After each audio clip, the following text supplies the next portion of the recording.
let's talk some more about the beautiful pink ape and how wonderful they are and how caring and compassionate. So, ladies and gentlemen, I think we've firmly established now that compassion is folly, complete and utter nonsense. You see, if we follow the route of this compassion that we're supposed to have, if you look for the evidence of it, you can't find no evidence of it. Look for the root of it. Or where's the root of it? Oh, it's in that dumbass Christian Bible. Some dude walking around, apparently, advocating compassion. Well, I told you why that was. It was a very, very practical thing. A practical purpose, because people in those days would slit each other's throats at the drop of a hat. So, oh, for goodness sake, you know, Jesus walked around, you know, observing people at the side of the road everywhere with slit throats and their cocks cut off and all this different sort of thing. And he's like, what the fuck's wrong with these fucking idiots? Can't you just have a little bit of fucking compassion?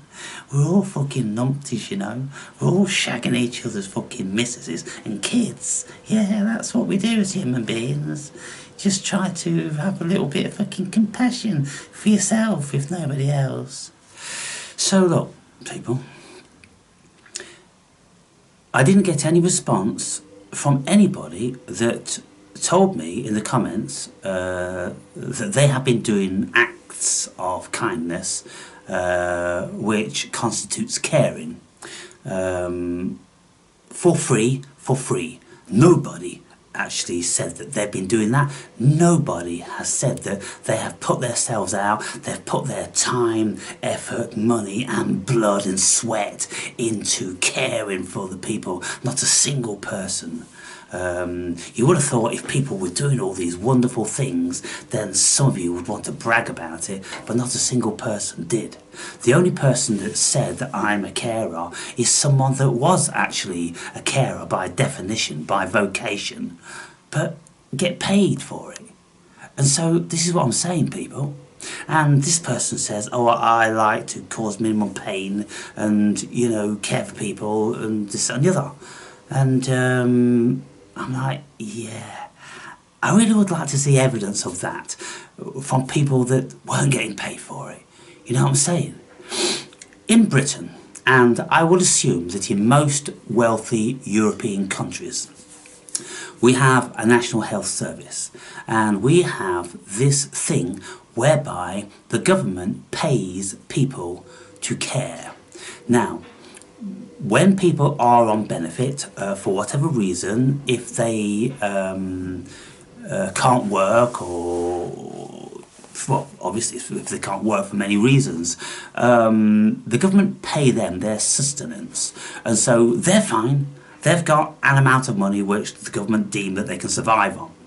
But if there's somebody in their close vicinity living in the same building or family member or something like that that is also registered as being infirm and can't cater for themselves in lots of realms, then the government will pay the people that are already on benefit extra benefit to care for the people around them.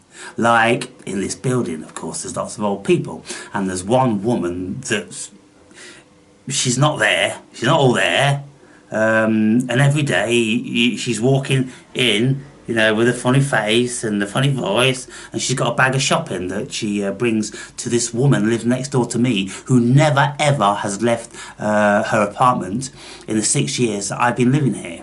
And I never see her at the window. I just see an old claw, which is like this, closing the curtain.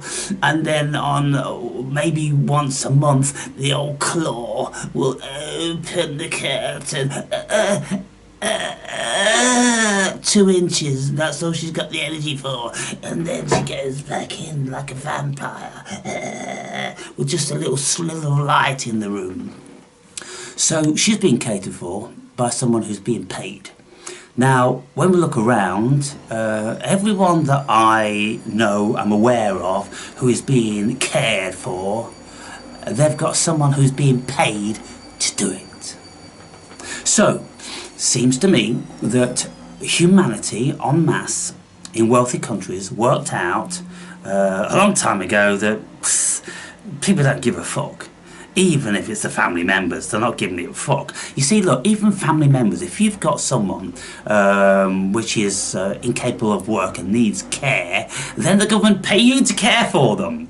Being a parent isn't enough. Being a loving, doting parent just isn't enough. It isn't enough, people. They need money.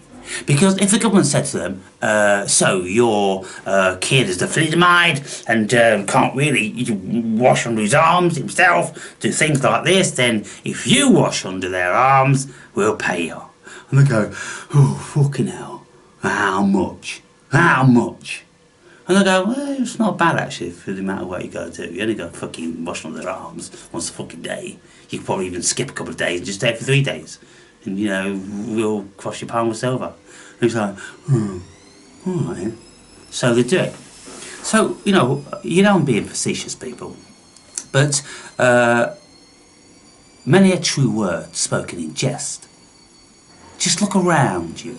You see what I'm asking people to do. When they are under the misconception, the preconception, the delusion that they are compassionate, and we are a compassionate society, we're a evolved compassionate society.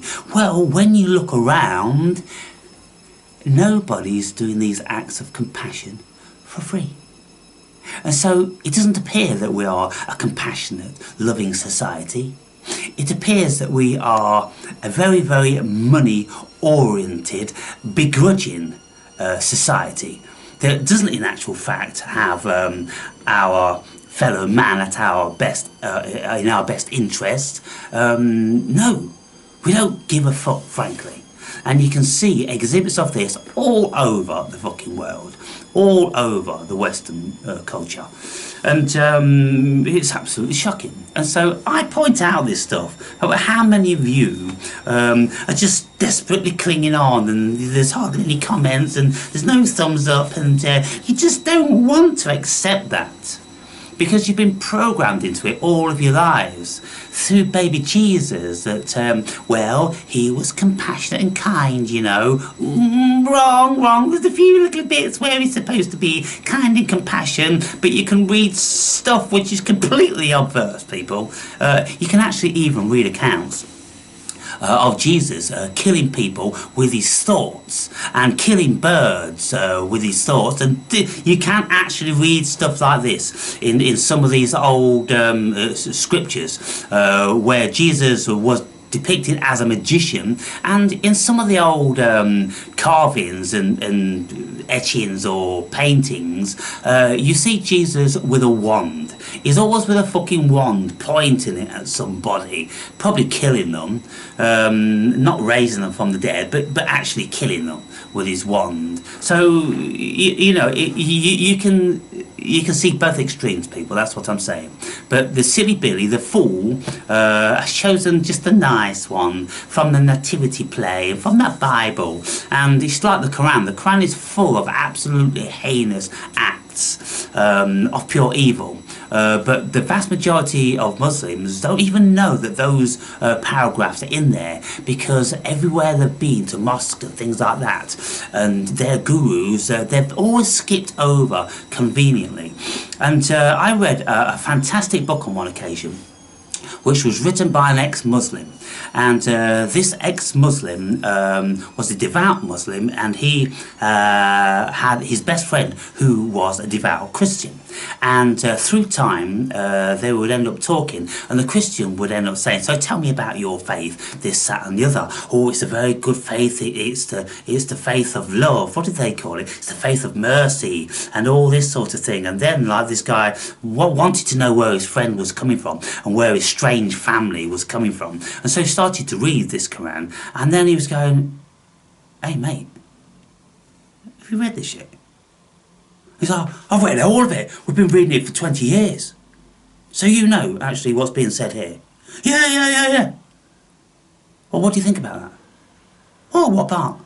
This part. And then he read it, and he's like, And this guy was about 40 years old.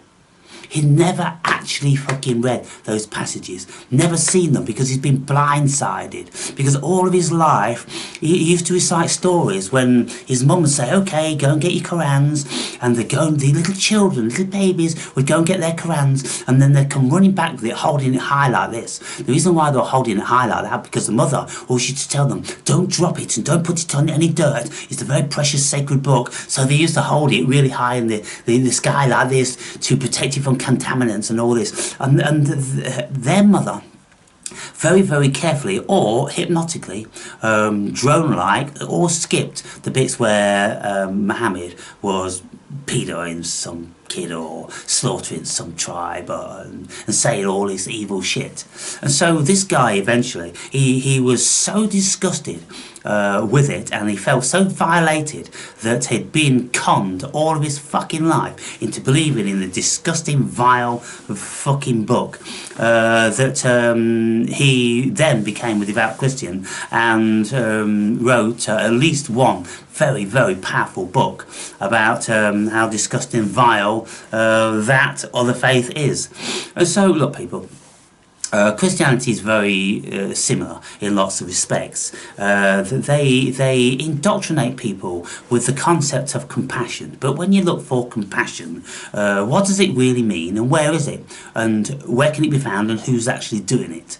And all of you people, I'm sure, every single one of you would consider that, yes, I'm compassionate. And yet you eat animals, and then you wear leather, and you wear makeup, which has been tested on monkeys, and all the rest of it. Every single one of you are in violation of animal rights and human rights. And then when you buy your phones, the cobalt from the phone and the gold and the other, you know, minerals in there, they come from impoverished, war-torn countries where the Western world has obliterated them and raped them of their resources and sent them into abject poverty.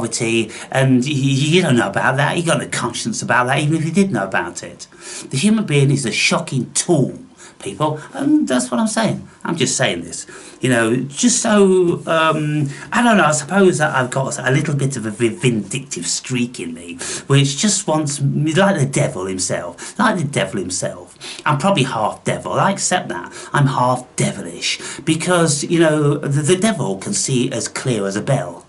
Whereas Yahweh, Jehovah, is a lying, manipulating motherfucker, hiding everything from man. Of course, in the Garden of Eden, didn't want man to know knowledge. Satan says, look, if you eat from that tree, you'll fucking get knowledge, okay? So it's as plain as day. And yet, how many of you want to accept that? How many of you even know about that story? You don't, do you? And so, you know, leave it to the awake and brave to awaken you up to this stuff. Now, this whole thing about caring, as it says in the dictionary, care means an exercise which precludes action. It has to amount to action, otherwise the actual care is a misnomer. It doesn't amount to anything. It's just a fantasy in your own mind when you say that you care about someone and yet you don't do anything. You don't provide for them, you don't help them, you don't assist them, and all these sort of things. And so how many of you actually really do care? How many of your so-called best friends really would be there for you? How many of you would dare to put them to the test? You know, call them up at 1 o'clock in the morning when they're fast asleep and go, oh, I could really do with your assistance here, mate. My car's broken down, I need to get to the airport, all the taxis are fast fucking asleep, can you come and help? I wonder how many people. I've got to be prepared in the morning myself. I've got a meeting with my boss. Oh, sorry, mate. Oh, yeah, sorry, mate. I hope you be alright. Good luck. Yeah. Call me sceptical, people. Call me sceptical, but I would prefer to think I'm a realist, because I look at the world And I can't see compassion. I can't see compassion anywhere on the planet. I really can't. And the only exhibits that I can see of care is when people are getting paid for it. So I don't consider that to be a benevolent act at all. I consider it to be a vocation. It's just a job. It's kind of like, well, I may as well fucking wipe old arses than pack chickens in a fucking factory, because I'm not qualified to do anything else. So I can tell people that I'm a carer, and they'll think, oh, that person's compassionate. When the fact of it is, you're probably seething every single day, you know, wiping their vomit off their fucking clothes and fucking changing their piss and shit sheets and all the rest of it. It's got to be a disgusting vocation. And, you know, who would have the stomach for it? Fucking hell. You know, because you're compassionate, you do it.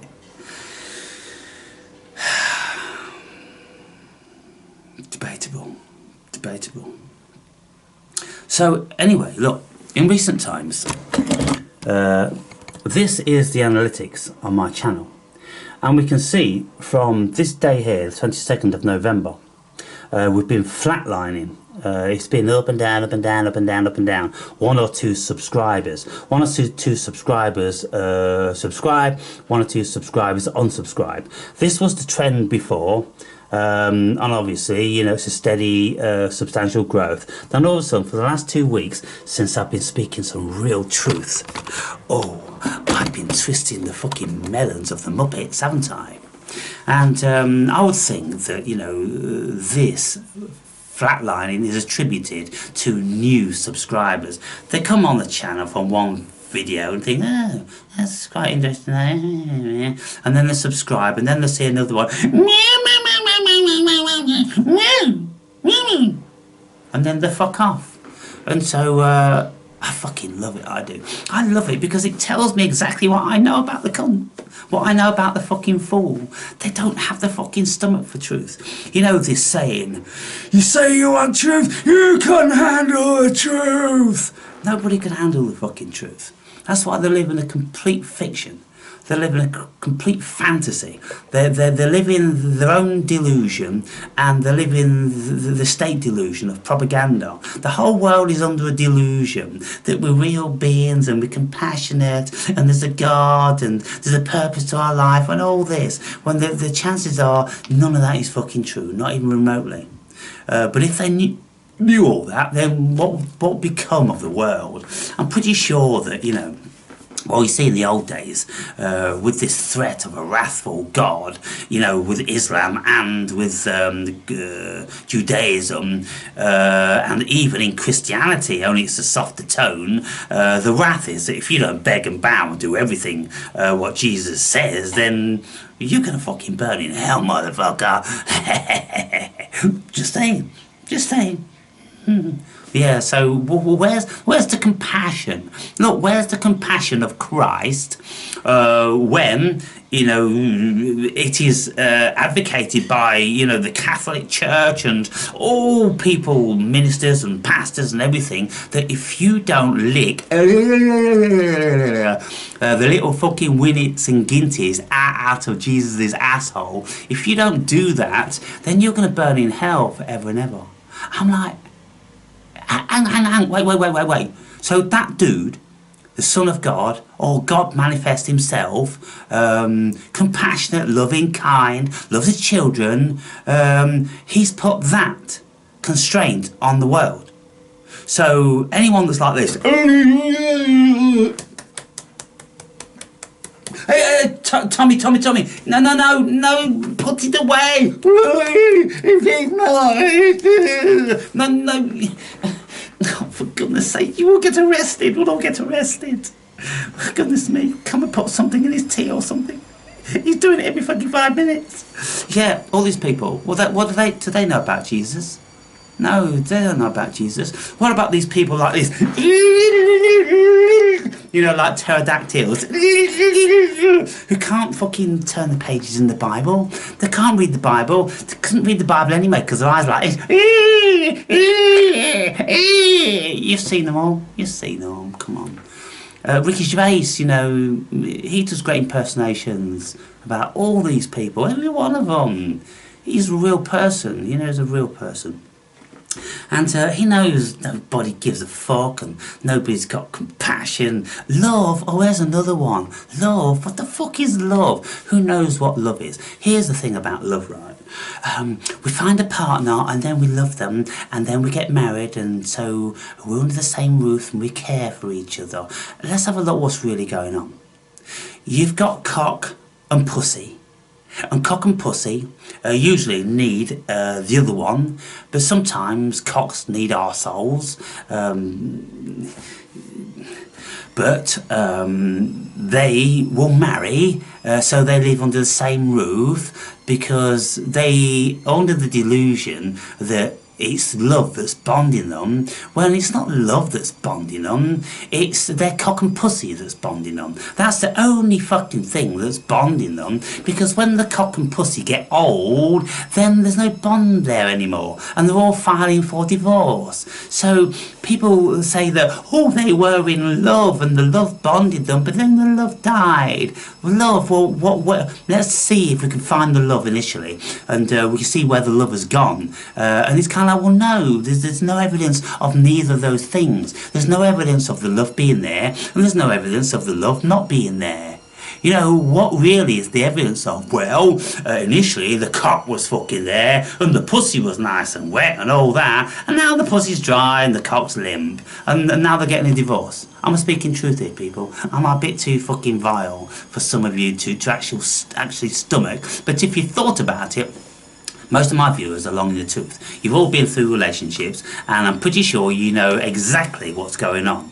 Because it's always when the dick goes limp and the pussy gets dry that it's all over. It's over. You know, and then it doesn't matter how many kids you got and this, that and the other, you just ain't staying together. Even if people think that they love their kids, well, if you love the kids, then you stay together with the father and the mother and you pretend everything's hunky-dory. How many people do that? Or how many people just thinking about their cock and pussy? My cock and pussy, my cock and pussy. My cock and pussy needs cock and pussy. Fuck the kids. Fucking hell. What the fuck? I only had you because it just kept my cock or pussy bound. You know, it's like prisoners. We get cock and pussy in prison, and we get a mortgage, and that's the prison, and we've locked the cock and pussy in the fucking house, so it's on tap, because we need cock and pussy every day. You've got to have cock and pussy, because otherwise you got to go looking for it, you got to go hunting for it, you got to go paying for it, because you can't just walk into a bar. How many people are Mr. Charming, and how many women are, you know, very desirable? Not that many. So therefore, you know, everybody would be calling on the local hooker, wouldn't they? And then they get arrested, and then they get embarrassed and shamed, and all this sort of stuff. So they pretend that it's love, and they get married, which is just a contract between cock and pussy. It's a contract between cock and pussy, or sometimes cocks and bumholes. That's all it's a contract between, people. Love's got nothing to do with it. And then the children, they come along. Well, they're just nature's way of keeping people bonded in a unity, because people need caring for many years. Human beings. It's not like, you know, we dropped out of the pussy and all of a sudden we're fucking running around with a spear in our hands, fending for ourselves. No, we're not. We need care, don't we? And so, you know, our parents do this caring primarily just to keep the partner happy, to keep the pussy and cock on tap. I think that's what it's about, people, to be fair. Yeah, anyway, I hope you enjoyed this video. I fucking loved it, I did.